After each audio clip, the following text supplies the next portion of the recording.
the principle of consistency. The principle of consistency. The Prophet ﷺ says in famous hadith, أَحَبُّ الْأَعْمَالِ إِلَى اللَّهِ أَدْوَمُهَا وَإِنْ قَلَّ. The most beloved deeds to Allah are consistent even if they are small. One day, Alqama radiallahu anhu, he asks Aisha radiallahu anha, the Prophet's wife, he says, Ya al-Mu'mineen, O mother of the believers, كيف كان عمل رسول الله صلى الله عليه وسلم? What was the Prophet's deeds like? His actions, what did they look like? Did he have some days for some special things, some other days for other special things? She said, no. She says this famous word, كان عمله ديمة. His actions were consistent. He would do something, he'd do it every day of his life. And this is where the concept of the wird comes in. You might have heard this word, the wird. Wird in Arabic refers to a portion of the Quran or a portion of dhikr that you never leave every day. What does consistency mean? There's a really good, we'll come to that in a moment. How do you build a habit? What does consistency mean? It means this action, this habit is so important in my life. If I miss it, I will compensate for it. I will make it up later. So if the Prophet ﷺ would miss his sunnah, his 12 sunnah, and the 12 sunnahs he would pray every day, or 14 depending on which narration you take, he would make them up later. If he missed the night prayer, he would make it up in the daytime. Because these are his habits. These are the pillars of his day. They never change. They never move. They never sway. This is consistency. When you do something consistently, you start to realize on a daily basis, you won't see the effect. But there's a compound effect. Say every mountain starts with a pebble. One pebble, another, before you realize it's a mountain.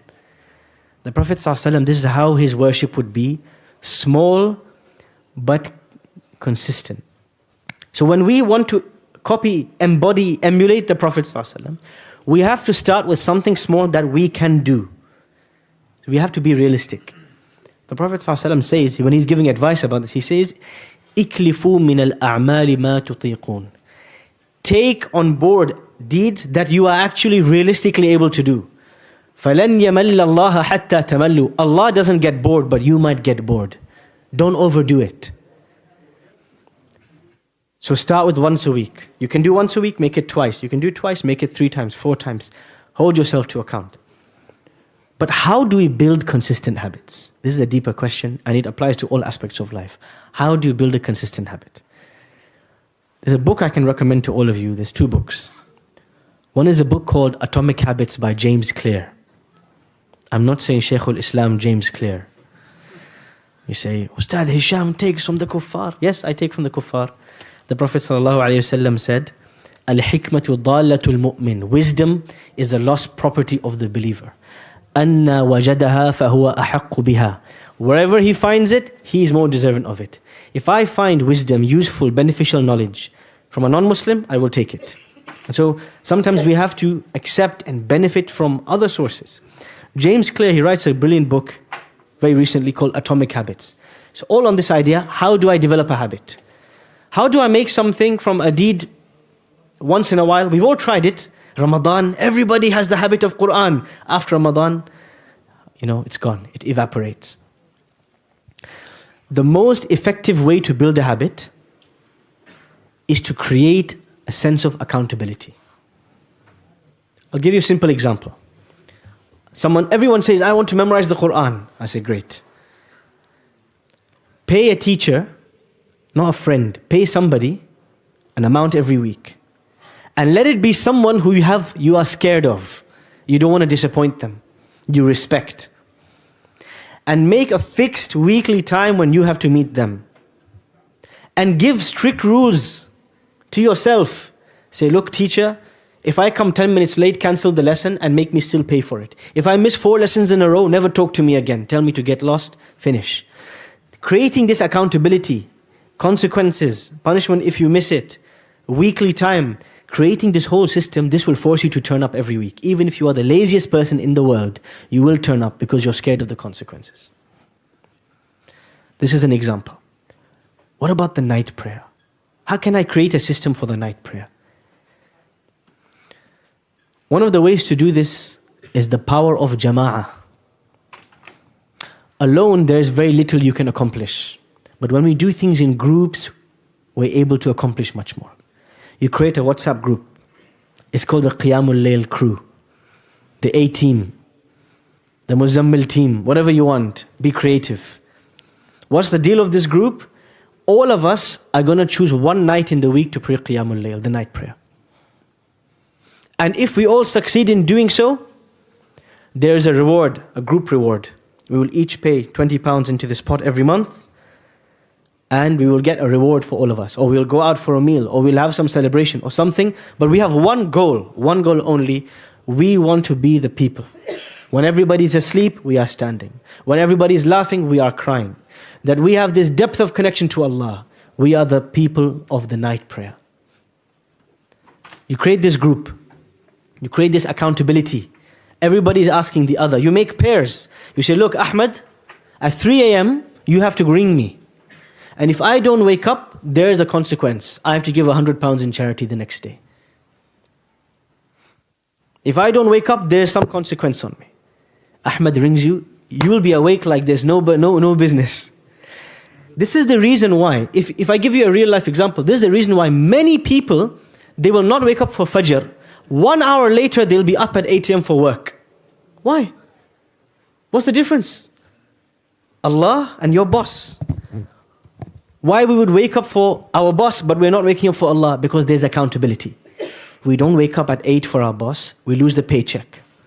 We lose our career, we lose our job, we're seen as unprofessional. Maybe they'll strike us off, maybe they'll give us a slap on the wrist. So scared of the consequence, everybody's up at 8 a.m. Look at the rush hour traffic at 8 a.m. Look at the rush hour traffic at Fajr time. There's no rush hour because there's no accountability in this world. Create some if you do not have the fear of Allah, the love of Allah, that engine to move you to pray at night, create a system that will force you. A friend, a partner, a teacher, a group, something that will force you to worship Allah. Whether it's reading a page a day of the Quran, whether it's praying the night prayer, creating a system where somebody else is going to hold you to account, this is what will help you succeed. And if it's learning Arabic or recitation of the Quran, or a daily dua, or adhkar, it always helps to do it in a group. It always helps to have a teacher, somebody you fear, somebody you respect. There are parts of the world in which this system has worked wonders. For example, Morocco. In Morocco, many of the masajid, every day at Fajr and Maghrib, they read one hizb of the Quran together. That's half a juz. So every day, all you need to do is turn up. You turn up, you sit down, 20 minutes you leave, you've read 10 pages of the Quran. Start at the end of your day. Of course, there's discussions between ulama, between scholars, a valid difference of opinion whether we can recite the Quran in unison or not, etc., etc. But that's beside the point. Point is, when there's a group doing something, it becomes a culture, it becomes a habit. We'll give you another example from the Horn of Africa, from Bilad al-Somal. Many people wonder, what is the secret? What is the secret behind the Somali households producing huffaz like the Asian households produce sweets and gulab jamun? What's the secret? The Somali brothers say, someone's going to tell me, there is something, a system, a daily system that keeps them revising the Quran in groups. What's it called? Subh. You heard it right. What is this system? What do you guys do? Tell us the secret. We are masakeen, we need something like this. Tell us, what's the secret? You sit in a circle. Everyone recites one ayah. Okay, perfect. So everybody recites one ayah every day.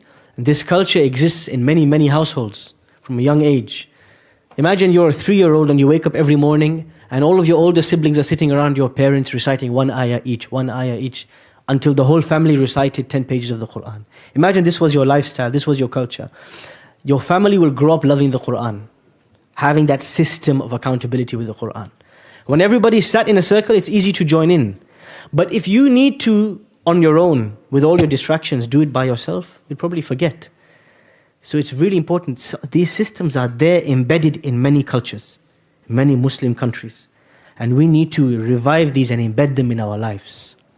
a circle of dhikr, a circle of qiyamul layl, a WhatsApp group for revision of the Quran. A daily time we come together, we sit and we complete this thing that we want to make a daily habit.